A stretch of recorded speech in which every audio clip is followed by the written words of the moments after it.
আসসালামু আলাইকুম রাহমাতুল্লাহ। প্রিয় দর্শক, আমরা এমন একটি বিষয় নিয়ে আলোচনা করব যে বিষয়টি খুবই গুরুত্বপূর্ণ। আমরা না জেনে না শুনে অনেক পাপ করে থাকি, কিন্তু কিছু কিছু পাপ আছে যে পাপ করলে দুনিয়াতেই পেতে হবে শাস্তি, এতে কোনো ভুল নেই। সেই কয়েকটি পাপের বিষয় নিয়ে আজকে আলোচনা করা হবে ইনশাআল্লাহ। আমরা সবাই মনোযোগ সহকারে শুনবো, চ্যানেলটি সাবস্ক্রাইব করে রাখবো ইনশাআল্লাহ। প্রথম শাস্তিটি হচ্ছে আমাদের রিজিক শেষ হয়ে যাবে। হজরত আলী রাদিয়াল্লাহু তাআলা আনহু বলেন, এমন 5টি গুনাহ থেকে বেঁচে থাকো, যদি দুনিয়াতে শান্তি চাও, আখেরাতের মুক্তি চাও। এই 5টির মধ্যে প্রথম পাপটি হচ্ছে অন্যর জমিন দখল করে খাওয়া।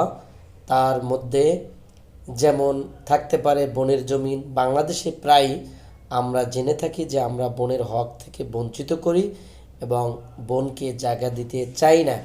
এটা সব জায়গায় সচরাচর হচ্ছে।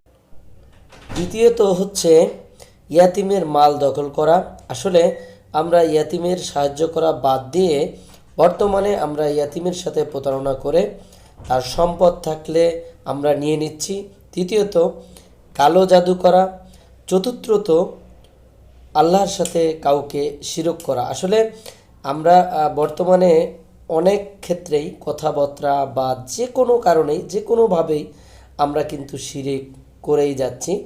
তবে এটা আমরা না জেনেই করি, তারপরও আমাদের অবশ্যই জানা উচিত যে কি কি জিনিস কথা বললে বা কিভাবে কথা বললে আল্লাহর সাথে শিরিক হবে না, সেটা আমরা অবশ্যই জেনে নিতে হবে।